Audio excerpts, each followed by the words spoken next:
కశ్యప మహర్షి చరిత్ర ఉంది. కశ్యప మహర్షి ప్రజాపతి, ప్రజాపతుల మహర్షులు చాలా చోట్ల ఒకళ్ళే. బహుతి కర్దములకు పుట్టిన కపిల మహర్షిని చూడడానికి మరీచి మహర్షి వచ్చాడు. ముందు విన్నాం మనం, కర్దమ ప్రజాపతి తన కుమార్తెలలో ఒకతిని కళ అనేటటువంటి ఆమెను మరీచికి వివాహం చేశాడని. ఆ మరీచి మహర్షి తపోవనానికి వెళ్ళిపోయినాడు. ఆ మరీచి మహర్షికి ఒక కుమారుడు చెప్పుడు గర్భవాసంలో పెరుగుతున్న పిల్లవాడు ప్రజాపతి అవుతాడు అని చెప్పి భార్యకు ముందుగానే ఈయన చెప్పాట.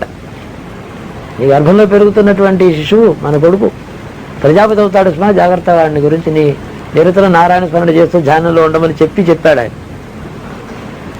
ఆ ముందుగానే చెప్పాడు ఆయన మరీచి. ఆ పిల్లవాడు పుట్టాడు, పెరిగి అతడి ఉపనయనాది సంస్కారాలని చేశాడు. ఆయన తపోవనానికి వెళ్ళిపోయినాడు. కశ్యపుడు పెరిగి పెద్దవాడైనాడు. బ్రహ్మ యొక్క సలహా ప్రకారం దక్ష ప్రజాపతికి కలిగిన పుత్రికలలో కూతుళ్ళని ఈయనకి ఒకడికే ఇచ్చి పెళ్లి చేశాడు దక్ష ప్రజాపతి. వాళ్ళు అదితి, దితి, ధనువు, కాల, అనాయువు, సింహిక, ముని, కపిల, క్రోధ, ప్రధ, క్రూర, వినత, కద్రువ వీళ్ళందరినీ కశ్యప ప్రజాపతికి ఇచ్చాట. ఆయన వెతుక్కునే పని లేదు. చాలా ఇంతమంది ఎక్కడ వెతుక్కుంటాడు ఇంతమంది అల్లుళ్ళని. అందుకని ఆయన ప్రజాపతి అయినాడు. అనేక సంతానములు పొందాడు. ఆయన స్పీసీస్కి ఫాదర్. ఆయన అంటే ఒక మనుషులకే కాదు, పశుపక్షాదులకి, సర్పాలు కూడాను ప్రజాపతి. అతను జీవకోటిని సృష్టించబడి బ్రహ్మ యొక్క ఆజ్ఞ. దక్ష ప్రజాపతి కుమార్తెల్ని ఈయనకి ఇచ్చాడు. ఆయన వివాహ సమయంలో కశ్యప ప్రజాపతి ఈ భార్యలందరికీ చెప్పాట, మీ అందరికీ పుత్ర సంతానాన్ని ఇస్తాను అని. అదితి గర్భవాసంలో ధాత, మిత్రుడు, అర్జముడు, శుక్రుడు, వరుణుడు, అంశుడు, భగుడు, వివస్వంతుడు, పూషుడు, సవిత్రుడు, త్వష్ట, విష్ణువు అనేవాళ్ళు 12 ఆదిత్యులు పుట్టారు. అదితి గర్భవాసంలో పుట్టింది ఆదిత్యులు, దితి గర్భవాసంలో పుడితే దైత్యులు. అంతే. అదితికి హిరణ్యాక్ష, హిరణ్యకశిపులు పుట్టారు. కుమార్తెలందరూ దానవులు, రాక్షసులు అని వీళ్ళు సామాన్యం పేరే కానీ దైత్యులు దానవులు వేర్వేరు. ధనువు కుమారులు వీళ్ళంతా. ధనువుకి విప్రచిత్తి, శంబరుడు మొదలైన రాక్షసులు 4. అలానే భార్యకు వినాశన, క్రోధ మొదలైన వాళ్ళు 8 పుట్టారట. అది ఏం పేరెట్టాడు మరి వాళ్ళ లక్షణము? వినాశనుడైన ఎవరికైనా పేరెట్టుకుంటామండి అంటే వాడి లక్షణం ప్రజాపతి కాబట్టి ఏం పెడితే అదే నిజం. అనాయు అనేటువంటి భార్యకు బలవీరాదులు అనేవాళ్ళు 4 పుట్టారట. శివిక అనే భార్యకు రాహుగ్రహం పుట్టింది, రాహు పుట్టాడు. సౌహికేయో విధుంతద అని చెప్పి డిక్షనరీ చెప్తుంది. సౌహికేయుడు అని పేరు రాహుకి. ముని అనేటువంటి భార్యకి భీమసేనుడు, ఉగ్రసేనుడు అనేటువంటి గంధర్వులు ఆవిడ కన్నదట. అనే భార్యకి అమృతము, గోగణము, బ్రాహ్మణులు, ఘృతాచి మేనకాదులు అయినటువంటి అప్సరసులు ఆమె గర్భాసుల్లో కపిలకు పుట్టారు. క్రోధ అనే ఆవిడకి క్రోధవశ గణములు జనించాయి. అంటే పరమేశ్వరుడికి లక్షణాల్లో క్రోధం ఉన్నది, ధైర్యం ఉన్నది, క్రౌర్యం ఉన్నది. ఇవన్నీ కూడా సృష్టిలో ఈశ్వరునికి విభూతులుగానే చెప్పారు. అవన్నీ కూడా ఆయా లక్షణములన్నీ కూడా ప్రజాపతి సంతానంగా శరీరాలతో అవతరించాయి అని చెప్పడం. సృష్టిలో ఉండే లక్షణాలు శరీరాన్ని పొంది కశ్యప ప్రజాపతి కారణంగా వచ్చాయి అంటే అర్థం. కథ అనేటటువంటి ఆమెకు సిద్ధులు పుట్టారు. క్రూర అనేటువంటి భార్యకు సుచంద్ర, చంద్రహంత ఇట్లా వీళ్ళందరూ పుట్టారట. 4వ స్కంధంలో భాగవతంలో ఈ విషయంలోనే చెప్పారు.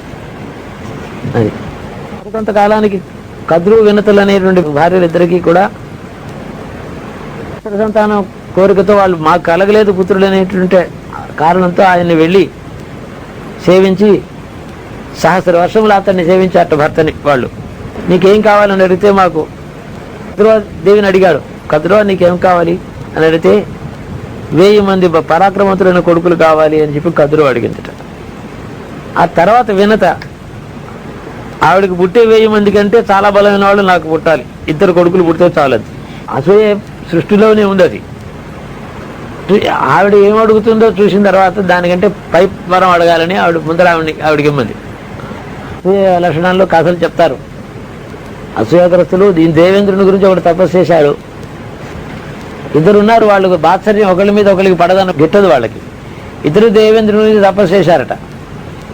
ఇంద్రుడేమో వచ్చి ప్రత్యక్షమే నీకేం కావాలని ఒకరిని అడిగితే, స్వామి ముందర నాకు అక్కర్లేదు, మా వాడికి కాస్త ముందర వరం ఇచ్చేసిరా అన్నట్ట అని. సరే అలాగే అని చెప్పి ఆయన అడిగితే వాడు ఏదో ఇంత ఐశ్వర్యం అడిగాడు. తథాస్థాన్ని వచ్చాడు. వాడికి వరం ఇచ్చానండి, నీకేం కావాలయ్యా? వాడికి ఎంత ఇచ్చావు? రెట్టింపు నాకేమన్నట్ట. ఇంతే. ఓహో ఇలా ఉందా వీడు ఉపాయం అనుకుని అవతల వాడికి తెలిసింది ఈ విషయం. వాడికి 1 కోటి సువర్ణం వస్తే వీడికి 2 కోట్ల సువర్ణం వచ్చింది. వీడేం అడగకుండానే వాడికి రెట్టింపు అడిగాడు కదా. మళ్ళీ వాడు తపస్సు చేశాడు. ఈసారి తపస్సు చేసి ముందర వీడి దగ్గరికి వస్తే, నీకేం కావాలని అడిగితే అవతల వాడికి ఇస్తావు కదా, ఏమిచ్చినా వాడికంటే రెట్టింపు నాకేమని అడిగట్టు వీడు ఈసారి తెలివిగా. సరే రెండో వాడి దగ్గరికి వెళ్ళి వరం అడిగితే వాడు ఏమడిగాడు స్వామి అంటే, నీకేమిచ్చినా రెట్టింపు వాడికి ఇవ్వాలయ్యా నేను అన్నట్టు. అయితే నాకు ఒక కన్ను ఒక కాలు చెవి పోయేటట్టు వరం ఏమన్నట్ట. వాడికి 2 కళ్ళు 2 చెవులు 2 కాళ్ళు పోతాయి. రెట్టింపు వాడికి పెడుతుంది కదా. ఓహో నాకు రెట్టింపు వాడికి ఎలాగే ఇవ్వదలుచుకున్నావు కాబట్టి నాకు ఒక కాలు తీసేయి, ఒక చెయ్యి తీసేసేయి, ఒక కన్ను పోగొట్టు. ఏమైనా కూడా అసూయే పనిచేస్తుంది. కదురు వెంతలు మొదటి నుంచి వీళ్ళకి ద్వేషం ఉంది ఒకరి మీద ఒకరు. ప్రజాపతి వాళ్ళకి చాలా తపస్సు చేసి వాళ్ళకి ఆ వరం ఇవ్వదలుచుకున్నాడు. సరే ఆయన మళ్ళీ తపస్సులోకి వెళ్ళాడు.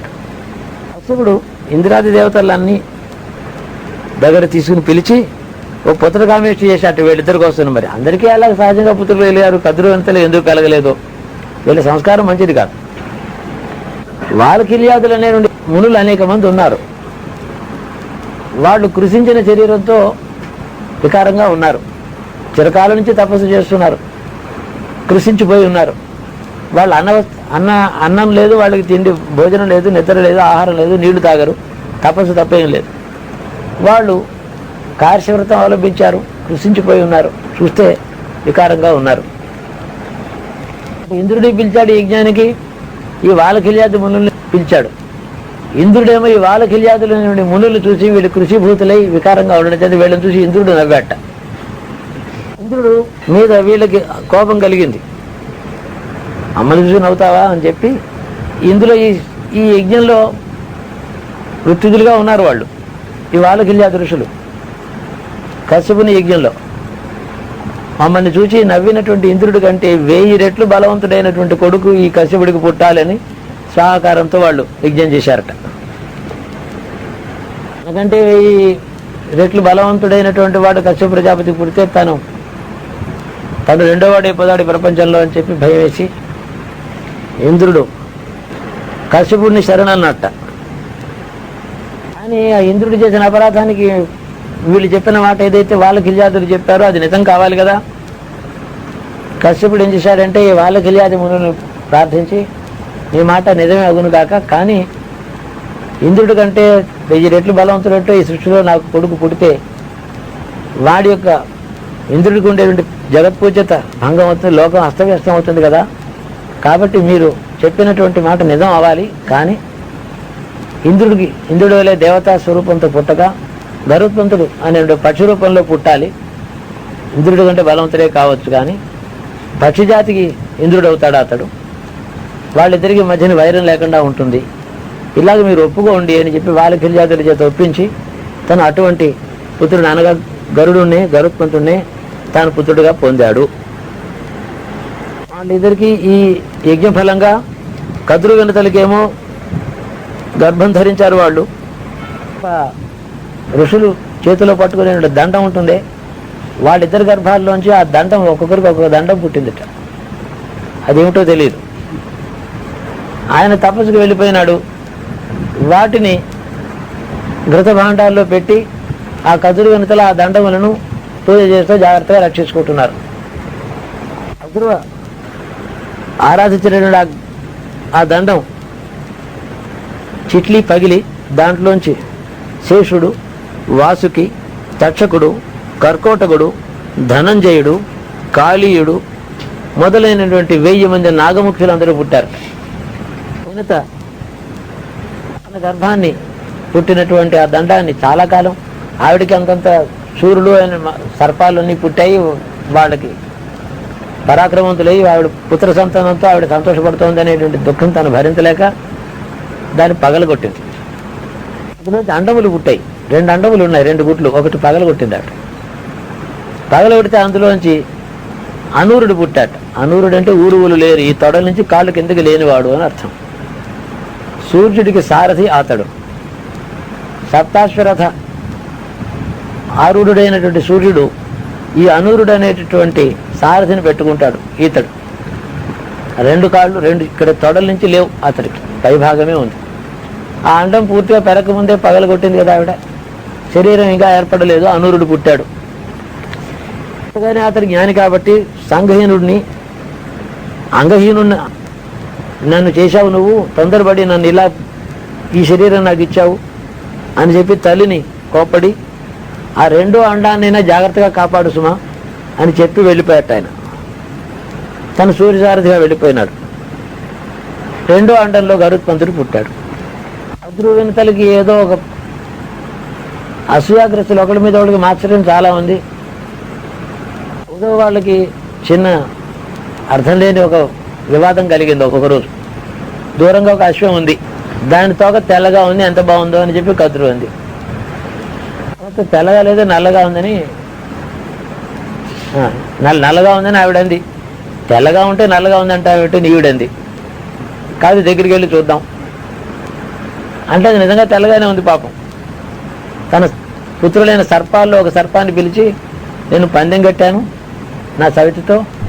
పందెం ఏమిటంటే, నా మాట నిజమైతే నువ్వు నాకు దాసివి కావాలి, నీ మాట నిజమైతే నేను నీకు దాసిని అవుతాను అని అంది. ఇందులో రైలా పురాణంలో అందరికీ తెలిసిన కథే. ఓ సర్పాన్ని పిలిచి, నువ్వు నల్లగా ఉన్నావు కాబట్టి ఆ తోకను పట్టుకుని జాగ్రత్తగా వెళ్ళాడు, తోక నల్లగా కనపడాలి, అప్పుడే నేను గెలుస్తాను అని అంది ఆవిడ. అక్కడ పెడితే నల్లగా ఉంది. అయ్యో నాకు తెల్లగా కనిపించి దగ్గరికి వస్తాను, నల్లగా ఉంది అనుకుని పాపం ఆవిడ మోసపోయి ఈవిడికి దాసి అయింది. కాబట్టి గరుత్మంతుడు పుట్టే సమయానికి ఈవిడ ఆ సవితికి దాసిగా ఉంది. ఆవిడ చెప్పినట్టు ఆజ్ఞలు పరిపాలిస్తూ ఉంది. గరుత్మంతుడు పుట్టిన తర్వాత తల్లికి దాస్య విముక్తిని చేయాలని తాపత్రయపడ్డాడు. సవతి దాస్యం మరీ ఘోరం. ఎవరికైనా దాస్యం చేయొచ్చు. సపత్తిని తనతో సమానమైన పత్తిని ఆవిడికి దాస్యం చేయవలసిన దుఃఖంలో ఉంది. ఈ తల్లికి దాస్య విముక్తిని నేను చేస్తానని చెప్పి ప్రతిజ్ఞ చేసి గరుత్మంతుడు తను బలవర్ధకమైనటువంటి ఆహారం కావాలన్నాడు. సృష్టిలో ఇంద్రుడి కంటే మరి 1000 ఇంతలు బలం కలిగిన వాడు కదా, పక్షి రూపంలో ఉన్నాడు. సముద్రానికి వెళ్ళి అక్కడ ఉండేటటువంటి నిషాదుల్ని, ఆ తీరవాసుల్ని, వాళ్ళని అందరినీ భక్షించేశాడు. ఆకలి తీరలేదు.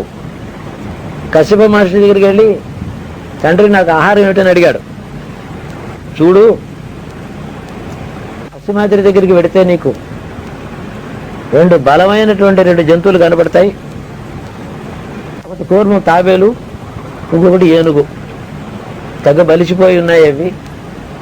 అవేమో కక్షతో ఒకదాంతో ఒకటి ఒకరినొకరు జయించలేక 100,000 సంవత్సరం నుంచి యుద్ధం చేస్తున్నాయి అవి. వాటి యుద్ధానికి భయపడి చుట్టుపక్కల జంతువులు మనుషులు భీతాహులై ఉన్నారు. నీకు ఆకలి తీరాలంటే వాళ్ళిద్దరిని తినేసి ఆ 2 తినేసే చెప్పాడు కశ్యప. వాళ్ళెవరంటే 2 బ్రాహ్మణులు. వాళ్ళు భావసుడు సుప్రతీకుడు అనేటువంటి బ్రాహ్మణులు. వాళ్ళు మాత్సర్యం చేత కలహించుకున్నారు. వాళ్ళు నీ గొప్ప ఏమిటంటే నీ గొప్ప ఏమిటని కలహించుకున్నారు. పాండిత్యం మాత్సర్యం చేత కలహించుకోవడం చేత వాళ్ళిద్దరు చచ్చిపోయిన తర్వాత గజకచ్చబాలై పుట్టారు. అట్ట తీరలేదు చచ్చిపోయేటప్పుడు కూడా.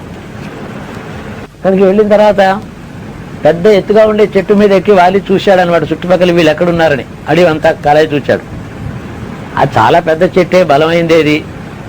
ఆ చెట్టు కొమ్మ మీద ఇతడేమో నిలబడ్డాడు. పక్షి కదా, ఆయన బరువు అపరిమితంగా ఉంది. ఇదివరకే ఆ జలచరాలన్నీ భక్షించాడు. ఆ కొమ్మ ఫెళఫెళపడి విరిగిపోయింది. ఆ కొమ్మని ఆధారం చేసుకుని ఆలకిల్యాదులు తలకిందులుగా కొమ్మని పట్టుకు వేలాడుతూ తపస్సులు చేస్తున్నారు. వాళ్ళు భూస్పర్శ లేకుండా. అతని బలం ఎలాంటిదంటే ఆ కొమ్మ కింద పడిపోతే వాళ్ళకి దెబ్బలు తగిలితే వాళ్ళకి తపస్సు భంగం అవుతుంది, అది పాపం తనకి. ఏం కాకుండా నోటుతో ఆ విరిగిపోయిన కొమ్మని జాగ్రత్తగా పట్టుకుని వాళ్ళకేమీ తపస్సు భంగం కాకుండా ఈ గజకచ్చపాలను చూచి ఆ రెండింటిని ఇలా 2 రెక్కల్లోని ఇరికించుకొని తిన్నగా తండ్రి తపస్సు చేస్తున్నటువంటి అలంబ తీర్థానికి, గంధమాదన పర్వతానికి వెళ్ళి తండ్రికి నమస్కారం చేశాడు. ఏం చేయమంటా వీళ్ళందరినీ. అప్పుడు అది గ్రహించి ఆ వాలఖిల్యాది ఋషుల్ని తను నమస్కరించి, వీడు తెలివి తక్కువగా చేశాడు, మీ కొమ్మ మిమ్మల్ని ఏం చేయాలని వాడి ఉద్దేశం కాదు, వాడి బరువుకు కొమ్మ విరిగిపోయింది, మీరు దయచేసి మరోలా భావించకుండా ఎక్కడికైనా వెళ్ళిపోండి, ఎక్కడో తపస్సులకు పోండి అని వాళ్ళని ప్రార్థించి వాళ్ళని ప్రసన్నులు చేసి వదిలిపెట్టాడు. పర్వతానికి వెళ్ళిపోయాట వాళ్ళు. పుష్పవృక్షం అనే ఒకనొక పర్వతం దూరంగా ఉంది, అక్కడికి తీసుకెళ్ళి ఆ వృక్ష శాఖను అక్కడ వదిలిపెట్టు అన్నట్ట. ఆ తర్వాత పర్వత ప్రాంతానికి వెళ్ళి వాళ్ళిద్దరినీ సావకాశంగా భక్షించాడు, గజగచ్చపాలను రెండింటినీ గరుత్మంతుడు. ఆ తర్వాత అలాగే స్వర్గలోకానికి వెళ్ళాడు మహాబలవంతుడయ్యి. అక్కడి నుంచి ఇంద్రుని జయించి అమృతం తీసుకొచ్చాడు. అమృతం తీసుకొచ్చిన అమృతం తన తల్లికి సవిత అయినటువంటి ఆవిడ సర్పాలకి ఇచ్చాడు. అప్పుడు ఆవిడ ప్రసన్నురాలై గరుత్మంతుడి తల్లికి, తన సవితికి ఆవిడ ఈ దాస్య విమోచనాన్ని అనుగ్రహించింది. పరశురాముడు క్షత్రియులను చంపడానికి 21 మార్లు భూ ప్రదర్శన చేశాడు. ఏ క్షేత్రాలు చూడడానికి కాదు, వాళ్ళని చంపడానికి. అందుకంత క్రోధం. అంతా అయిన తర్వాత పాపం మాట జ్ఞాపకం వస్తుంది. నేను ఎదిరించలేదు, పారిపోతున్న వాళ్ళు కూడా క్షత్రియులు కాబట్టి చంపేసాను, నేను బ్రాహ్మణి కదా. అవి పాపక్షయం కోసం అశ్వమేధం చేశాడు ఆయన. మరి ఆయన ఈ రాజవంశాలన్నింటినీ నిర్మూలన చేసి ఆ రాజ్యాలను వాళ్ళని చంపిన తర్వాత రాజ్యం తనదే అవుతుంది. భూమి మీద ఉండే రాజ్యాలన్నీ పరశురాముడివి. ఏం చేసుకుంటాడు, ఏలుకుంటాడా, వాడికి ఆ భోగాలు సుఖాలు అక్కర్లేదు ఆయనకి. అశ్వమేధం చేసి ఈ కపిల మహర్షిని పిలిచి భూదానం చేయాలి కదా ఎవరెవరికి, ఈ రాజ్యాలు భూ అంతా కూడా ఆయన దానం చేసేశాడు. కపిలుడికి ఈ భూదానం చేస్తే కశ్యప మహర్షి ఏం చేశాడంటే అది లోక సంగ్రహం కోసం అని దాన్ని ఆ దానం తాను పరిగ్రహించి, నీ ప్రతిజ్ఞ ప్రకారం ఓ పరశురామ, ఇక్కడ మళ్ళీ క్షత్రియ వంశాలు మళ్ళీ పుట్టి పెరగాలి కదా, ఎవరిలో పెరగాలి, వాళ్ళని నువ్వు మళ్ళీ చంపాల్సి వస్తుంది కాబట్టి నువ్వు ఈ దేశాన్ని వదిలిపెట్టి వెళ్ళు, నాకు ఇచ్చేసావుగా భూమండలం అంతాను, ఇప్పుడు నాది, నువ్వు వెళ్ళిపో వదిలేసి, దక్షిణ దేశ సముద్రాన్ని వైపు పో అన్నాడు. అక్కడికి వెళ్ళి సముద్రుని యాచించు, భూమి అంతా నాకు ఇచ్చావు కదా, ఇక నీకు భూమి లేదు ఉండడానికి, సముద్రుని యాచిస్తే ఓ చాటంత భూమి ఆయన నీకు ఇస్తాడు, చాట ఆకారంలో ఉండేది నీకు ఇస్తాడు. శూర్పం చాట, శూర్పం అంటే చాట. అక్కడికి వెళ్ళి నువ్వు ఆయన దగ్గరికి భూమిని యాచించి ఆయన దగ్గర ఉండు అని చెప్పాడట. ఆయన ఆ కారణం చేత పరశురాముడు దక్షిణ దేశానికి, కేరళ దేశానికి వచ్చాడని తర్వాత పురాణముల్లో విశ్వసించబడుతోంది, అలా చెప్తున్నారు. ఆ దక్షిణాపథం అంతా కూడా తూర్పు పశ్చిమ సముద్రాలన్నీ రెండు ఒక మాట చేస్తే ఆ త్రికోణం చాట వల్లే ఉంటుంది అంతే కదా. అది సముద్రుడు ఆయనకి ఇచ్చాడు ఇక్కడ ఉండమని. కాశ్యపి అని పేరు వచ్చింది. కాశ్యపే నాభిమంత్రిత, భూమిర్భూమి నాట్యం, మనం భూసూక్తం చదువుతాం కదా, అందులో కాశ్యపే నాభిమంత్రిత అని ఉంటుంది. కశ్యప ప్రజాపతి చేత ఇది మళ్ళీ సంతానవంతమైంది. ప్రాణికోటంతా కూడా భూమి యందు కశ్యప ప్రజాపతి సంతానం చేత, ఆయన అనుగ్రహం చేతనే మళ్ళీ రాజవంశాలు పుట్టాయి, పెరిగాయి, ప్రజలందరూ పెరిగారు, మళ్ళీ నాగరికత బాగా వచ్చింది. ప్రజాభూత మై సంభవ కర్దమ సూక్తంలో మనం చదువుతాం. శ్రీయం వాసే మిగిలి మాత్రం పద్మాలని మనం అంటూ కశ్యపే ఈ కర్దమైన ప్రజాభూత, కర్దముడి చేత భూలక్ష్మి అన్నమాట అక్కడ. ఆ వాక్యం శ్రీమహాలక్ష్మి స్తోత్రంలో మనం చెప్పేది అన్నీ కూడా విష్ణుపతినైన లక్ష్మిగా అన్వయం కావు. కర్దమైన ప్రజాభూత మై సంభవ కర్దమ అంటే ఏమిటి? ఈ భూమి కర్దమ ప్రజాపతి చేత ప్రజాభూత అయింది, సంతానవంతురాలైంది. ప్రజాభూత అంటే సంతానవంతురాలైంది అని అర్థం. ఈ భరతఖండం మహాలక్ష్మిది. ఆ మహాలక్ష్మిని స్తోత్రం చేస్తూ భూమిని గురించి చెప్పాడంటే ఈ భరతఖండం అంతా మహాలక్ష్మిని అర్థం. భూలక్ష్మి అంటాం దాన్ని. కర్దమ ప్రజాపతి చేత ప్రజాభూతైంది, సంతానవంతురాలే. ఋషులందరూ తపస్సు చేసుకునేటటువంటి నైమిసారణ్యానికి కశ్యప ప్రజాపతి ఒక మాట వెళ్ళాడు. ఋషులందరూ ఆయన్ని గౌరవించి పూజించారు. వాళ్ళ యోగక్షేమాలు అడిగి అయిన తర్వాత వాళ్ళు అన్నారట, మాకు ఎక్కడో చిన్న చిన్న వాగుల్లో స్నానాలు చేస్తున్నాం, చెరువుల్లో స్నానాలు చేస్తున్నాం, ప్రవాహోదకంలో చక్కగా శాశ్వతంగా ఉండే ఒక నది మాకు లభిస్తే మా జపహోమాది అనుష్ఠానములన్నీ చక్కగా నదీ స్నానంతో బాగుంటా పవిత్రం అవుతాయి కదా స్వామి. నీవు సర్వలోకాలని సంరక్షణ చేసేంత సముద్రుడవు, నీ పేరుతో గంగానదిని భూమిపైన ప్రవహింపచేసి మాకు లోకక్షేమాన్ని కలిగించి కోరిక తీర్చమని అడిగారట ఆయన. ఇప్పుడు అర్బుదాద్రి అనే పర్వతం హిమాలయాల్లోనే ఉంది. అక్కడికి వెళ్ళి ఘోరనిష్ఠతో తపస్సు చేశాడు శివుని గురించి కశ్యప ప్రజాపతి. శివుడు దయతో ప్రత్యక్షమై వరం కోరుకోమని అంటే కశ్యపుడు అడిగాడు, గంగను భూలోకంలో ప్రవహింపచేయమని చెప్పి అడిగాడు. అంతకుముందే భగీరథుడి యొక్క తపోబలం చేత అతడు వియద్గంగను, ఆకాశగంగను శివుడు తన జటాచూటమందు తన శిఖలో ధరించి ఉన్నాడు. ఒక శాఖను మాత్రమే వదిలిపెట్టాడు అప్పుడు ఆ పాతాళానికి వెళ్ళడానికి. అది సముద్రమైందని చెప్తున్నాం కదా. భూలోకంలో మరి ప్రవహించవలసిన గంగ ఒకటి కావలసి వచ్చింది ఇక్కడ. ఆ గంగ, అప్పటి గంగ, వదిలిపెట్టిన గంగ సముద్రమైంది. వాళ్ళు ఆ చచ్చిపోయిన ఆ సగరపుత్రుడి ఉత్తమగతుల కోసమని సముద్రమైంది. వీళ్ళు అడిగింది ఏమో ప్రవహించేటువంటి భూమి మీద ప్రవహించే ఒక నదిని అడిగారు. జటాజుట్టు నుంచి ఒక చిన్న శాఖను గంగను ఈశ్వరుడు వదిలిపెట్టాడు. అక్కడి నుంచి నైమిషారణ్యం వరకు, ఆయన తపోవాటికి నుంచి నైమిషారణ్యం వరకు ఈ గంగ శివానుగ్రహంతో భూమి మీదకి వచ్చి ప్రవహించింది. ఆ గంగావాహినికి చాలా యుగాలకి పూర్వం అప్పుడు దానికి కాశ్యపి అని పేరు పెట్టారు మహర్షులు. కశ్యప ప్రజాపతి తపోబలం చేత కిందకు వచ్చింది కాబట్టి కాశ్యపి అని దానికి పేరు పెట్టారు. ఆ నదికే కృతయుగంలో కృతవతి అనే పేరు, త్రేతాయుగంలో గిరికర్ణిక అనేటువంటి పేరు, ద్వాపర యుగంలో చందన అనేటువంటి పేరు, కలియుగంలో సాభ్రమతి అని విఖ్యాతి కలిగింది అన్నాడు. ఇవన్నీ విషయాలు ఇంకా బాగా పరిశీలించి దీనికి ఎక్కడుంది, సాభ్రమతి అంటే ఏమిటి, గిరికర్ణిక ఏమిటి, ఇదంతా కూడా ఇవి చాలా అపురూపమైనటువంటి విలువైనటువంటి ఇన్ఫర్మేషన్. ఇదంతా విజ్ఞానం, ఇది కుశల చరిత్ర. దాన్ని నేటి భారతవర్షంలో ఉండేటటువంటి నదులు పర్వతములతో సమన్వయం చేసుకుంటే పూర్వ భారత జ్ఞానం కలుగుతుంది మనకి. ఋషుల చరిత్రలు మన చరిత్రతో సమన్వయం చేసుకుంటే ఎన్నో విషయాలు తెలుస్తాయి. ఇంకా విచారించవలసిన విషయములు ఇవి, బాగా విచారణ చేయవలసి. ఈ సాభ్రమతి అనేటువంటి కలియుగంలో పేరు వచ్చినటువంటి మహానది సకల పాప సంహారణి, అనేక పాపములను పోగొట్టగలిగిన సమర్థవంతమైనది. నదీ తీరంలోనే అవకృతుడు అనేటువంటి మహర్షి, రైభ్యుడు అనేటువంటి మహర్షి, భృగు మహర్షి, అంగిర మహర్షి, దత్తాత్రేయుడు, విశ్వామిత్రుడు, భరద్వాజుడు ఆ నదీ తీరంలో తపస్సులు చేశారట. ఆ నదీ తీరంలోనే నీలకంఠ తీర్థం, నందహ్రదం అనేటువంటిది, రుద్రహ్రదం అనేది, రుద్ర మహాలయం అనేటువంటి తీర్థములు ఉన్నాయి. చాలా పూర్వకాలు దాని గురించి విచారణ చేయాలి. వెంటనే సమాధానం చెప్పడానికి ఎవరి వల్ల అవుతుంది, తెలుసుకోవాలి వాళ్ళు. మందాకిని, అచ్చోద, సాభ్రమతి అనేటువంటి నదుల్లోనే అంతర్వాహినిగా ఉన్నాయి, గూఢముగా ప్రవహిస్తున్నాయంటే. సాభ్రమతి నది వల్లనే అనేక తీర్థములు బ్రహ్మచారి, వికీర్ణ, శ్వేత, గణాగ్ని, హిరణ్య, సంగమాప్సరస ఇలాంటి తీర్థములు, కపి తీర్థము, మంకి తీర్థము, పిప్పలాద, నింబార్కాది మహాతీర్థములు అనంతంగా ఏర్పడ్డాయి అని తర్వాత వచ్చినటువంటి పండితులు కూడా సేవించడం చేత ఆ తీర్థములు ఆ నది ఉన్నాయని చెప్పవచ్చు.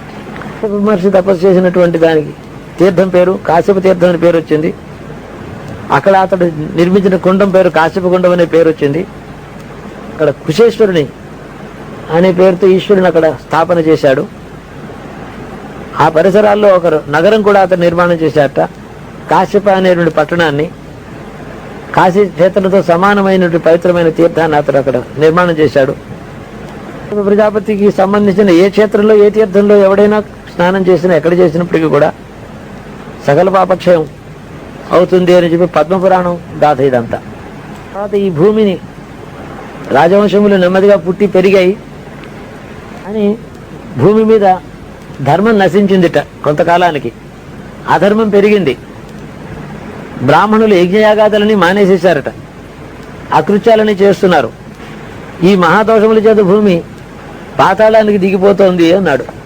అంటే సింకింగ్, భూమికి ఎందుకు దిగిపోతుంది? ఇప్పుడు కలకత్తా కూడా సంవత్సరానికి ఒక అంగుళం కిందకి దిగుతోంది, ప్రతి సంవత్సరానికి అంగుళం దిగిపోతుంది. భూమి కిందకి సముద్రంలో కలిసిపోయే ప్రయత్నంలో ఉంది. పాపం చేత భూమి దిగిపోతున్న భూమిని తాను ఊరువులతో దాన్ని ధరించి పైకెత్తి దాన్ని వాళ్ళ జీవకోటిని రక్షించాట. ఆ యుగంలో భూమి కశ్యప మహర్షికి నమస్కరించి సుక్షత్రియులు మళ్ళీ పుట్టి వాళ్ళ దండనిచ్చితే ధర్మాన్ని సంరక్షించాలని చెప్పి ఈ భూమి ఆయన్ని వరం అడిగింది. అప్పుడు కశ్యపుడు అన్నట్ట, పరశురాముడి చేతిలో చావకుండా మిగిలినటువంటి క్షత్రియులు ఎవరని అడిగాట. భూదేవి అంది, హైహవులు కొందరు ఉన్నారు, పౌరవ వంశంలో ఉన్నడు విదురథుడి కొడుకు వృక్షపర్వతంలో వృక్షములు రక్షిస్తూ సౌదాసుని వంశం వాడొకడు పరాశర మహర్షి యజ్ఞంలో శూద్రకర్మలు చేస్తూ బతికి ఉన్నాడు. శివి మనుమడు గోపతి అనేవాడొకడు గోవులు రక్షించుకుంటూ బతుకుతున్నాడు. ప్రతర్ధనుడనేనుడి రాజపుత్రుడు వత్సరాజును అలాగే జీవించి ఎక్కడో ఉన్నారు. ఆ అంకురాలు మిగిలాయి, వాళ్ళని పిలిచి మళ్ళీ వాళ్ళకి క్షాత్రాన్ని ప్రసాదించి రాజుని చేయమని అడిగితే ఆ రాజపుత్రులందరినీ పిలిపించి కశ్యపుడు భూమిని విభాగం చేసి వాళ్ళకి పరిపాలించామని చెప్పాట. తర్వాత వంశాలు వృద్ధి, క్షత్రియ వంశాలు వృద్ధి పొందినాయి. క్షత్రియ పాలన మళ్ళీ సుస్థిరమైంది అని చెప్తున్నాడు. తర్వాత వామనుడు కూడా ఈయన కుమారుడే. ఈయన అదితి అనేటువంటి మొదటి భార్యకి వామనుడు పుట్టాడు. తర్వాత అవతారం కశ్యప ప్రజాపతి తైనుడేండేమో కదా, స్వస్తి ప్రజాపతి. అమరగీతలు మనం చక్కగా వివరంగా వైయాసికి వ్యాస మహర్షి వాక్యములతో పూర్ణంగా అవగాహన చేసుకున్నటువంటి వ్యక్తి నుంచి విన్నాము. దాన్ని ఉపాసించిన వాడు మా బాబు. ఊరిగా గ్రంథం చదువుకుని చెప్పడం కోసం చదువుకోలేదు, తాను అనుభవించడం కోసం చదువుకున్నాడు. కాబట్టి అతడి వాక్యంలో ఒక సత్యం. అందులో రమరగీతల్లో అన్యాపదేశంగా వ్యాజస్థుతి అంటారు దాన్ని. స్తోత్రం చేయడమే వాళ్ళ లోపల హృదయంలో ఉద్దేశం, కానీ పై దూషణ వాక్యాలు ఉంటాయి. ఇందులో వాళ్ళది మధుర భక్తి. కృష్ణుడితో వియోగాన్ని అనుభవించారు. ఆయన దగ్గర నుంచి దూతగా వచ్చినటువంటి వాడిని చూస్తే కూడా ఆయన్ని దూషణ వాక్యాలతో దూతకి వినిపించారు వాళ్ళ భావాలు. నిన్న మనం చెప్పుకున్నట్టు భగవంతుని యొక్క ఆయన ఇచ్చిన జీవునికి భగవంతుని దృష్టిలో ఉంది, లేనిదల్లా మనుషుల యొక్క దృష్టిలోనే. వియోగం మనుష్యుడు అనుభవిస్తాడు, లోపలిగా ఉండేటువంటి వస్తువుని గుర్తెరక్క. అలా దుఃఖించవలసిన పని లేదు. నేను షోడశ వికారములతో ఉండేటువంటి మీ దేహం ముందు నేను అంతర్యామిగా ఉన్నానని అని చెప్పాడు. మీ షోడశ వికారములతో ఉండేటువంటి దేహం ముందు మీ మనోగతమైనటువంటి అహంభావం ఏదైతే ఉన్నదో అది దుఃఖం వల్ల నన్ను చేరుతోంది, నన్ను జ్ఞానం వల్ల చేరండి లోపల ఉండే వస్తువును అని మధుర భక్తిలో ఖండిత నాయిక అంటాం. విరహతాపంలో భర్తని దూషిస్తుంది, దూరంగా వెళ్ళిపోయావు, నా మీద నీకు దయలేదు అని దూషిస్తుంది. విరహోత్కంఠిత ఖండిత నాయిక అని చెప్పి శాస్త్రంలో దాని పేర్లు చెప్పారు. మీరు నన్ను నిరంతరము ధ్యానం చేసి బాగానే ఉంది, భక్తితో దుఃఖపడుతున్నారు, కానీ ఈ దుఃఖం అంతర్యామిగా ఉన్న నన్ను మీరు చూసుకునేటట్టయితే ఆనందంగా పరిణమిస్తుంది సుమా. భక్తికి దేహాభిమానమును వ్యష్టి భావన, నేను వేరు నీవు వేరు అనే భావంతో భావన ఎప్పుడైతే ఉందో అది వియోగ దుఃఖాన్ని ఇస్తుంది. అది కూడా మార్గమే. కానీ దీనికి పర్యవసానం ఏమిటంటే అంతర్యామిగా నన్ను నువ్వు చూసినప్పుడు దుఃఖోపశమనమై శాంతిని పొందుతావు. నాకు మీరు దూరంగా లేరు, నేను మీలో దగ్గరగానే ఉన్నాను అని చెప్పి ఆ ఈశ్వర తత్వాన్ని ఆయన సుబోధంగా 2 మాటలతో ఉద్ధవుని చేత భగవతత్వాన్ని వాళ్ళకి చెప్పాడు. మనందరికీ శిరోధార్యమైనటువంటి వాక్యం ఈశ్వర తత్వాన్ని 2 మాటల్లో ఆయన చెప్పడం చేత ఎంత వ్యాఖ్యానం చేసిన వేదాంతం అంత తత్పరంగానే దాని తాత్పర్యంగానే చెప్పవచ్చు. భక్తుడికి ఈశ్వరుడు ఏమి ఇవ్వడని చెప్పి రెండో వాక్యం కుచేలోపాఖ్యానంలో ఏదిచ్చినా ఈశ్వరుడు భక్తుడికి ఎందుకు ఇవ్వడంటే తన అంతస్తుకి తగిన వస్తువు ముక్తి ఒకటే. ఇచ్చేవాడు దాత యొక్క ఉదాత్త స్థితి ఏదైతే ఉన్నదో, దాత యొక్క అధికారం ఏదైతే ఉన్నదో, దాత యొక్క సంపద ఏదైతే ఉన్నదో దానికి తగినట్టుగా ఇవ్వాలి. అంటే ఏది ఇచ్చినప్పటికీ కూడా అతని అంతస్తుకి తగింది కానే కాదు. కాబట్టి భక్తుడికి ఏమి ఇస్తాడు ఆయన? లోకంలో భూతప్రేత పిశాచాలని ఆరాధన చేస్తే కూడా నిధులు చూపించి డబ్బిస్తాయి. అవి ఈశ్వరుడే ఇవ్వాలా? ఈశ్వరుడు ఇస్తే మరి ఎవరు ఇవ్వలేని వస్తువునే అతడు ఇస్తాడు. సృష్టిలో ఇంకెవరు ఇవ్వలేరు ఈశ్వరుడు తప్ప. అట్టి వస్తువునే తాను ఇవ్వాలి కదా. అది యథోచితంగా ఆయనకి ఆయన అధికారానికి తగినట్టు ఉంటుంది. కాబట్టి భక్తుడంటే ఆయన మీద ఆధారపడి అర్థించేవాడు. అట్టి సంపూర్ణ అనుగ్రహం ఉన్న చోట వాళ్ళ క్షుద్రమైన కోరికలు కోరినా, అజ్ఞానం చేత కోరినా అది ఇవ్వడు. నేను ఏది ఇవ్వగలను అది వాడు అడగటం లేదు, కానీ భక్తుడే కాబట్టి ఇవ్వను.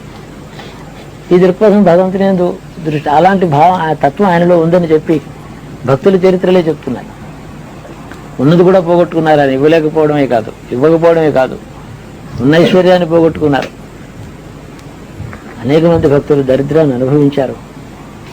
వాళ్ళు అది అడగలేదు, అడిగినా అది మాత్రం ఇవ్వలేదు ఆయన. రెండు సందర్భాలు కూడా మనకు గాథల్లో ఉన్నాయి.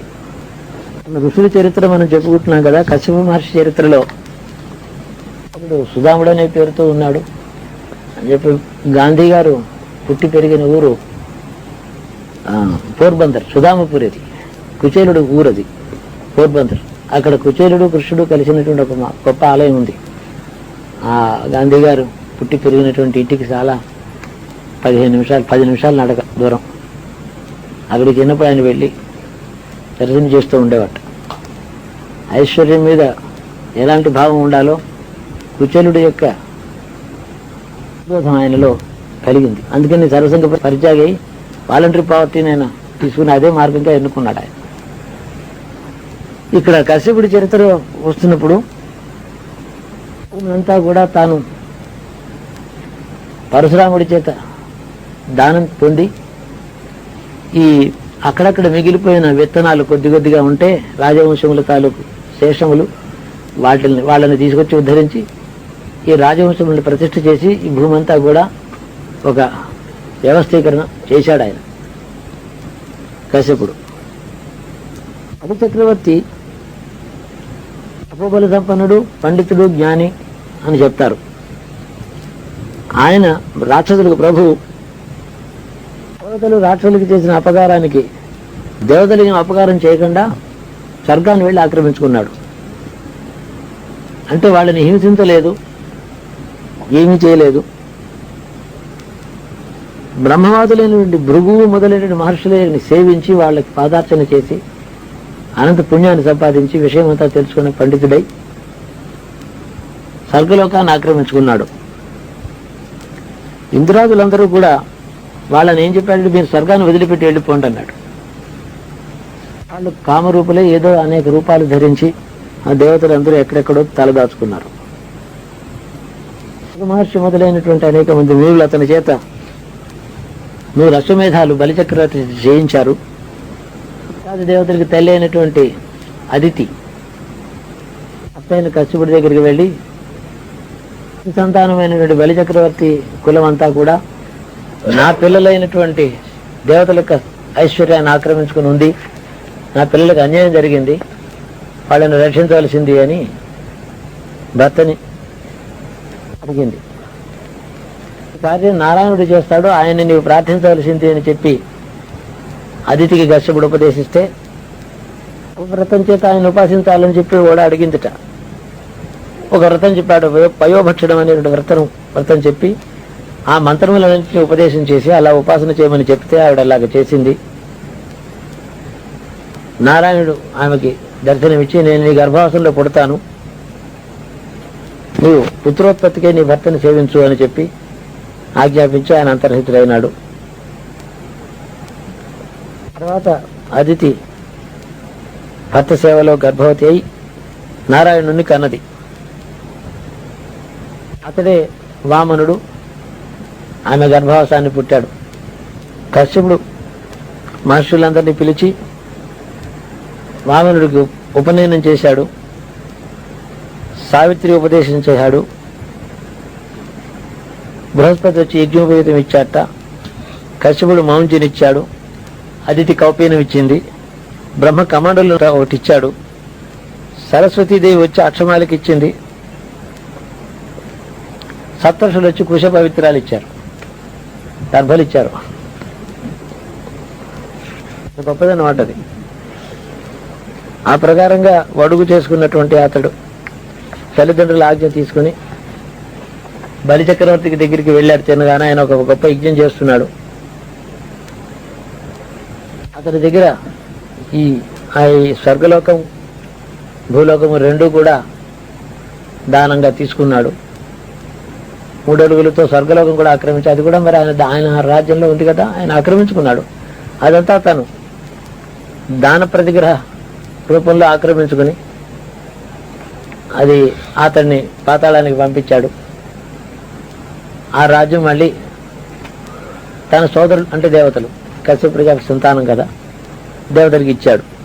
కశ్యపుడు అద్రు అనేటువంటి తన యొక్క భార్య యొక్క కోరిక నెరవేర్చడం కోసమని కద్రువ కశ్యపుడు ఆశ్రమంలో సన్నిహితంగా ఆమె ఏకాంతంగా ఆయనతో ఉంది. అదితి అది చూచి మాత్సర్యంతో కించింది. ఆ సమయం అదితి వెళ్లి కశ్యపుడిని ఏకాంతంతో ఆయనతో ఉండాలని కోరుకున్న సమయంలో ఈ కద్రువాదేవి అక్కడికి వెళ్ళి ఉంది. కాబట్టి ఈ సవతి మీద, కదురవ మీద, తన భర్త మీద కూడా ఆవిడకి చాలా కోపం వచ్చింది. అదితికి వచ్చింది, తన భర్తని సవితిని మీరిద్దరూ మనుషులే పుట్టండి చెప్పించింది. ఆ కారణం చేతనే, అంతేకాక నా సవితి ఏ సంతానాన్ని కోరి, ఎంత ఉత్తమ సంతానాన్ని కోరిందో నా భర్తతో నా స్థానం ఆక్రమించుకుని అక్కడ ఉంది కాబట్టి ఆవిడగా సంతాన సౌఖ్యం కూడా లేకుండా ఉండాలని చెప్పించింది. ఆవిడ శాపం చేత దేవకి వసుదేవులై వాళ్ళిద్దరే పుట్టారు. సంతాన దుఃఖాన్ని అనుభవించారు. అదితి యొక్క శాపమని బ్రహ్మవైవర్త పురాణంలో రాశాడంటున్నారు. కశ్యపుడు అన్నాడు, విష్ణువుని ఒక కోరిక కోరేట అంతకుముందే, మహాత్మా నీవు నాకు ఎన్ని జన్మలున్నా నాకు తెలియదు, నా కార్యక్రమం పూర్తయ్యే లోపల, కాబట్టి ప్రతి జన్మలోనూ నీవే నా కుమారుడిగా కావాలి అని అన్నట్టు ఆయన. ఆ వరం ప్రభావం చేత సరే ఆయన విష్ణువు వరం ఇచ్చాడు. ఆ కారణం చేత ఈ వాసుదేవుడు పుట్టాడు ఈ జన్మలో కూడా. అంతేకాక ఆకర్షపుడే అదితి వాళ్ళిద్దరూను రామాయణ కాలానికి దశరథుడు కౌశల్యగా పుట్టారట. వాళ్ళ గర్భాసంలో రాముడై పుట్టాడు. అక్కడ పుత్రయోగం ఉంది, అది పర్యవసనం. అదితి యొక్క శాపం చేత పుత్రయోగం అక్కడ కూడా అనుభవించాడు. ఇప్పుడు ఒకసారి గోవుల మీద చాలా కోరిక కలిగి చాలా ఆవులు కావాలనుకుని సముద్రుని వెళ్ళి యాచించాట. సముద్రుడు అన్నట్టు నా హోమధేనువులు ఉన్నాయ్యా, నువ్వు తీసుకెళ్ళి యథేచ్ఛగా పాలు పిండుకు తాగు కొంతకాలం అని అన్నాడు. సరే కశ్యపుడు సముద్రుడి యొక్క హోమధేనువులు తీసుకుని ఆశ్రమంలో పెట్టుకుని చిరకాలం ఆ పాడి అనుభవించాడు, పాలు తాగాడు, చాలా సుఖపడ్డాడు. అంతకాలానికి సముద్రుడు వచ్చి మహర్షి నా గోవులు నాకు ఇమ్మని అడిగాడు. సరే ఇస్తానన్నాడు, కొంచెం కష్టంగా నేను. కానీ ఆయన భార్య అదితిని, కపి అనే 2 భార్యలు ఒప్పుకోలేదు. ఏమండి ఆవులు ఇచ్చేస్తే మళ్ళీ మనకేలాగా, ఇప్పుడు కాదని చెప్పండి, తర్వాత ఇస్తానులేమని పంపించేసేయండి అని. కశ్యపుడిని ఏం చేస్తాడు సముద్రుడు? ఆయన ఇస్తే తీసుకెళ్ళాలి కానీ నిష్ఠూరంగా మాట్లాడడానికి వీల్లేదు. ప్రజాపతి మహర్షి, జ్ఞాని, తపోబల సంపన్నుడు, దేవతలకి తండ్రి, ఈ ధేనువులకి ఆశయానికి ఇవ్వలేదు. బ్రహ్మగారితో వెళ్ళి చెప్పుకున్నట్ట సముద్రుడు, అయినా ప్రయోజనం లేకపోయింది. సముద్రుడు చెప్పించాట, గోధన మీద ఇంత లోభం కలిగిన నీవు నాకు చేసిన అన్యాయానికి ఓ పాపం తప్పు చేశావు కాబట్టి భూమి మీద గోపాలకుడు వై పుట్టమని, అవును తోలుకునేవాడై పుట్టు, దాని మీద అంత లోభం ఉంటే నీకు అన్నట్ట. అందుకనే కశ్యపుడు వసుదేవుడై పుట్టి కంసుడు యొక్క గోగణం అంతా ఉంటుంటే దానికి యజమాని అయినాడు. కంసుడి యొక్క రాజ్యంలో వసుదేవుడికి ఒక అధికారం ఉంది. గోగణానికి అంటే పశు సంపద అంతటికీ కూడా అతడు పాలకుడు. హరివంశంలో ఉంది ఈ గాథ. ఇంద్రుడు ఒకసారి అసలు అంటే దితి సంతానమైన దైత్యుల్ని బాధ పెట్టి వాళ్ళని దూరంగా తరిగి కొట్టి వాళ్ళ అపకారం తనకి చేయకపోయినప్పుడు కూడా వాళ్ళని ఇంద్రుడు హింసించాడు. ఒకసారి దితి ఆ దుఃఖాన్ని భరించలేక భర్త దగ్గరికి వెళ్ళి ఇంద్రుడంత బలం కలిగిన ఒక కొడుకును నాకు ఇమ్మని మళ్ళీ అడిగింది ఆవిడ. సరే నీకు ఇంద్రుడితో సమానమైన కొడుకు పుడతాడు అని చెప్పి కశ్యపుడు ఆ దితికి గర్భాన్ని ప్రసాదిస్తే ఇంద్రుడికి ఈ విషయం తెలిసి మాయారూపంలో వచ్చి ఇంద్రుడు పంపించాడు నీకు సేవ చేయమని అని చెప్పి ఆవిడ సేవ చేస్తుండగా ఆవిడ నిద్రపోతున్న సమయంలో సూక్ష్మ రూపంలో ఆవిడ గర్భంలో ప్రవేశించి వజ్రాయుధంలో ఆవిడ కడుపులో ఉండేటువంటి శిశువుని 7 ముక్కలుగా ఖండించాడు. ఇంద్రుడు చేసిన మహాపాపాల్లో ఇదొకటిగా చెప్తారు పురాణంలో. అంతేకాక ఆ 7 ఖండాలుగా విభాగం చేయంగానే ఆ 7 ఖండాలు శిశువులై గట్టిగా రోధించడం ఏడవడం మొదలుపెట్టాయి. మళ్ళీ ఆ వజ్రాయుధంతో ఒక్కొక్క శిశువుని 7 ముక్కలుగా ఖండించాడు. అప్రతిహతమైనటువంటి బలంతో లోపల ప్రవేశించిన ఇంద్రుడు ఏం చేస్తుంది దితి? అప్పుడు అతన్ని వేడుకుంది, నాకు పుట్టబోయేటటువంటి 49 ఖండాలుగా చేశాడు కదా, వీళ్ళందరూ నీ మిత్రులే అవుతారు, నీకు శత్రువులు కారయ్యా, వాళ్ళ నీకు హింసించకు అని చెప్పి ఇంద్రుడిని వేడుకుని పంపించింది. వాళ్ళు ఇంద్రుడికి మిత్రులైన మరుద్గణాలైనారు. ఈ ధనువు వీళ్ళిద్దరు కూడా దైత్యులకి దానవులకు తల్లులు. తమ సంతానం అంతా దేవతల చేతిలో నశించారనే దుఃఖంతో వాళ్ళు ఉన్నప్పుడు కశ్యపుడు వాళ్ళకి బోధ చేశాడు. భార్యలతో చెప్పాట, మీరు పురాకృత కర్మాలను అనుభవించారు, మీ కొడుకులు శమము దమము దయ మొదలైన శుభలక్షణాలు కలిగిన వాళ్ళు కారు, వాళ్ళు అందుచేత నశించారు. వాళ్ళకై మీరేమీ దుఃఖపడద్దు. దుఃఖం వల్ల ఇంకా మనుషుడు సత్యము ధర్మము పోగొట్టుకుంటాడు. ధర్మం క్షయం అయిపోతే పుణ్యక్షయం అయిపోతుంది, పుణ్యం క్షయం అయిపోతే సమస్త దుఃఖాలు మనని ఆశ్రయిస్తాయి కదా. ఆ కారణం చేతనే మహర్షులు సంసారాన్ని దూరం చేసి దానివల్ల తమకు మళ్ళీ దుఃఖం కలగకుండా చేసుకున్నారు అని. సంసారం ఉంటే దుఃఖం కలుగుతుంది, దుఃఖం ఉంటే పుణ్యం నశిస్తుంది. ధర్మాన్ని దూరం చేస్తుంది, ధర్మక్షయం వల్ల పుణ్యక్షయం అయిపోతుంది. ఈ ప్రకారంగా దుఃఖం దేని నుంచి వస్తుంది? సంసారం నుంచి వస్తుంది. కాబట్టి తెలివైనటువంటి వాళ్ళందరూ కూడా జ్ఞానులు సంసారం నుంచి దూరం అయినారు కదా. మళ్ళీ సంసారం తమకి కలగకుండా ఉండడం కోసమని ఘోరమైన తపస్సు చేస్తున్నారు ఋషులు. మీకు కూడా ఆ జ్ఞానమే శరణ్యం. సంసారం మీకు ఎలాంటి దుఃఖాన్ని ఇచ్చిందో చూచారు కదా, ఎప్పుడు సంసారం కోరుకోవద్దని భార్యలకు జ్ఞానోపదేశం చేశాడు. ఆయన చెప్పినటువంటి బోధంతా మళ్ళీ ఓ పారాగ్రాఫ్లో రాశాడు అనుకోండి. పునరావృతి లేని మోక్షాన్ని మీరు పొంది జ్ఞానులు కాండి. సర్వమే శరీరంగా సత్యమే హృదయంగా ఉన్నటువంటి మహావిష్ణువుని మీరు కీర్తన స్మరణ పూజ వందనముల చేత ఆరాధించండి. అప్పుడు జీవుని యందు ఉండే జీవత్వ భావం ఉన్నదే అది పోయి పరమాత్మనే జ్ఞానం అతడికి కలిగి తాదాత్మ్యం పొందుతాడు అని చెప్పి వాళ్ళకి జ్ఞానబోధలు చేసి దితి ధనువులు ఇద్దరు ఈ రాక్షసుల దానవుల యొక్క తల్లులకు వాళ్ళకి తరుణోపాయం చూపించాడు. కశ్యప మహర్షి రాసిన ధర్మశాస్త్రం ఒకటి ఉన్నది, కశ్యప స్మృతి అని అంటారు దాన్ని. కశ్యప ధర్మసూత్రాలను కూడా అంటారు. అన్ని గ్రంథాల్లోనూ ఉండేటటువంటి మామూలు ధర్మశాస్త్రాలు రాసే నిత్యాచారము, శ్రాద్ధ, శౌచ ప్రాయశ్చిత్తాలు ఇవన్నీ అందులో కూడా ఉన్నాయి.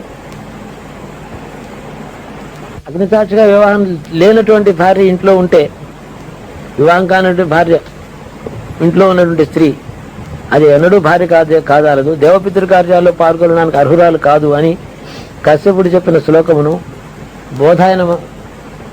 బోధాయనుడు తన శాస్త్రంలో ఉదహరించాడు అని చెప్తున్నాడు. హరదత్తుడు, విశ్వరూపుడు మొదలైన అనేక మంది సూత్రకారులు కశ్యప స్మృతిలోంచి అనేక వాక్యాలు ఉదహరించారు. వాళ్ళందరికీ కూడా కశ్యపుడు చాలా ప్రమాణం. పురాణంలో కశ్యప మహర్షి కొన్ని మాటలు కశ్యప గీతలు అనే పేరుతో ఉన్నాయి. అందులో ఊరికి ఒక పద్యం: క్షమగలవానికి పృథ్వీసమునకు నిత్యంబు విజయ సంసిద్ధి యగున్, క్షమి అయిన వాడు భుజ విక్రమము కడున్ వెలయు సర్వకార్య క్షమమై. క్షమ అనేటువంటి వస్తువుకి చాలా గొప్ప మహోన్నతమైన స్థానాన్ని ఇచ్చాడు ఆయన. అలాంటి వాడు ఎప్పుడు విజయాన్ని పొందుతాడు. క్షమ చాలా గొప్పది అని చెప్పాడు. వేదములు, యజ్ఞములు, శౌచము, సత్యము, విద్య, ధర్మము అంతా కూడా క్షమయందు నిలుస్తున్నాయి. తపస్వాధ్యాయ యజ్ఞకర్మలు, కర్తలు, బ్రహ్మవిధులు వాళ్ళు ఏ పదం పొందుతారో క్షమావంతులు ఆ పదాన్ని పొందుతారని కశ్యపుడు చెప్పాడు. ఆయన క్షమకు అంత ప్రాధాన్యత ఇచ్చాడు. క్షమాధర్మ, క్షమాయజ్ఞ, క్షమా వేద, క్షమాశ్రుతం, ఏతదేవం జానాతి స సర్వం క్షంతుం అర్హసి, క్షమా బ్రహ్మ, క్షమా సత్యం, క్షమా భూతం చ భావిచ, క్షమా తప, క్షమా శౌచం, క్షమయేదం ధృతం జగత్, అతియజ్ఞ విధాన్ లోకాన్ క్షమిణ ప్రాప్నువంతి చ, అతిబ్రహ్మ విధాన్ లోకానతి చాపి తపస్వినాం అన్యేవ యజుషాం లోకాః కర్మిణాం అపరే తథా క్షమావంతాం బ్రహ్మలోకే లోకాః పరమ పూజితాః, క్షమా తేజస్వినాం తేజః, క్షమా బ్రహ్మ తపస్వినాం, క్షమా సత్యం సత్యవతాం, క్షమా యజ్ఞ, క్షమా శమ. క్షమలోనే అన్ని ఉన్నాయి. ఆయన యొక్క దృక్పథం అది. ఏం చేతనంటే ఈ ప్రపంచంలో మనకి జరిగేటటువంటి నిత్య జీవితంలో అనుభవాల్లో క్షమ అంటే ఇతరులను క్షమించడమే కాదు, తనకు కలిగినటువంటి ఆపదను సహనశక్తితో అనుభవించడం. ఒకవేళ ఇతరుల వల్ల ఆ అపకారం జరిగిందని అంటే దానికి ఇతరులు కారణంగా భావించగా తన కర్మే కారణం అనేటువంటి భావన ఎప్పుడూ గుర్తుపెట్టుకోవడం. నా కర్మలోంచి నాకు రావలసిన దుఃఖం నాకు వచ్చినప్పుడు ఎవడో నిమిత్త మాత్రుడైన ఒకడు వాడు దీనికి కారణం ఎందుకు అనుకోవాలి? అది అజ్ఞానం కదా. కర్మ సిద్ధాంతం తెలిసినవాడు తనకు వచ్చిన దుఃఖానికి ఇంకొకటి హేతువుని ఎప్పుడు అనుకోకూడదు కదా. ఓ పక్కన మన కర్మ మనం అనుభవిస్తున్నాం అంటూనే ఉంటాం, వాడు నాకు అపకారం చేశాడంట. నాకు ఎవడి కర్మ వాడు అనుభవిస్తున్నాడనే జ్ఞానం కలిగిన మనం, నిత్యం విశ్వసించేటువంటి మనకు వచ్చే దుఃఖానికి ఎవడూ కర్త కాడు అనే విషయం గుర్తుపెట్టుకుంటే దాన్ని క్షమ అంటాడు. అట్లాంటి వాడికి కర్మక్షయం త్వరగా అవుతుంది. దాని అందే యజ్ఞాలు, తపస్సులు అన్నీ చేసేటువంటి వాళ్ళందరికీ ఏ మహాఫలం వస్తుందో క్షమావంతుడికి అట్లాంటి ఫలం కలుగుతుందని ఘంటాభసంగా ఆయన సిద్ధాంతీకరించి చెప్పాడు కశ్యపుడు గారు. ఇంట్లో సుఖ దుఃఖములకు పూర్వకర్మ అనే జ్ఞానం దృఢంగా నిరంతరము జ్ఞాపకం పెట్టుకోమనే బోధ ఒకటి ఉంది. ఏది అనుభవించినా తనకి బాధ్యుడు తను చేసుకున్న కర్మే తాను అనుభవిస్తున్నాడు, కానీ తాను చేయాలన్నటువంటి పని తాను అనుభవించటం లేదు. రెండో వాడు ఎవడు కూడా తన దుఃఖాలకి హేతు కాడు. అప్పుడు ఏమవుతాడు? తాను అనుభవించేదంతా కూడా తన పురాకృత కర్మ మాత్రమే తాను అనుభవిస్తున్నాననే జ్ఞానం చేత నేను ఒక్కనే ఉన్నాను, ఇతరులు ఎవరు నాకు సంబంధమైన వాళ్ళు ఎవరూ లేరనే జ్ఞానం కలుగుతుంది. నాకు దుఃఖాన్ని ఇచ్చేవాడు కానీ సుఖాన్ని ఇచ్చేవాడు కానీ ఎవడూ లేడు. కాబట్టి ప్రవృత్తిలో ఈ జగత్తులో నాకు సంబంధి ఎవడూ లేడు, నాకు దాత లేడు, శత్రువు లేడు, మిత్రుడు లేడు. ఈ ప్రకారంగా ఇలాగా జ్ఞానం కొన్ని అంతస్తులు దాటి నేను ఒక్కనే ఉన్నాననే జ్ఞానం కలుగుతుంది చివరికి. ఆ మహర్షి ఊరికే లేకపోతే ఊరికే క్షమ కోసం అంత పెద్ద మాటలు మాట్లాడతాడా? ఏముంది క్షమ అంటాం మనం. జాగ్రత్తగా విశ్లేషణ చేస్తే అందులోంచి ఎన్ని మెట్లు ఎక్కితే నేను ఒక్కడే శాశ్వతంగా నిత్యం ఉన్నవాడిని, నేను అనుభవిస్తున్నాను, నాకు ఇంకెవరు ఏమీ ఇవ్వటం లేదు, తీసుకోవటం లేదు, ఎవరు దేనికి కర్త కాదు, నాకు నేనే కర్త. అహమేవ కర్తాసి భోక్తాసి.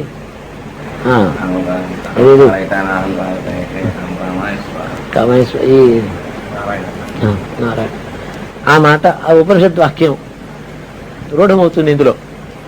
మాస్టర్లు ఊరికి చిన్న మాట చెప్పినట్టు ఉంటారు. ఆయన నువ్వు దేని గురించి క్షమ ఒకటి నేర్చుకొని చెప్పాడు అనుకోండి, దగ్గరికి వెడితే ఏమిటండి నేను ఏదో ఎవరిని తిట్టేవాడిని కొట్టేవాడిని కాదు, నన్ను జ్ఞానోపదేశం చెప్పేటప్పుడు క్షమ నేర్చుకోమని అన్నాడు ఈయన అంటే, వాళ్ళు ఏ మార్గం ఏ చిన్న మాట చెప్పినా అప్రస్తుతంగా కనపడినా అల్పంగా కనపడినా దాన్ని జాగ్రత్తగా విధివత దాన్ని ఆచరిస్తే అది ఈశ్వరుడి దగ్గర తీసుకెళ్ళగలుగుతుంది. మహాత్ముల వాక్యాల్లో వాళ్ళ బోధల్లో అమోఘమైనటువంటి శక్తి ఉంటుంది. స్థూల దృష్టిగా దాని లోతు అందదు.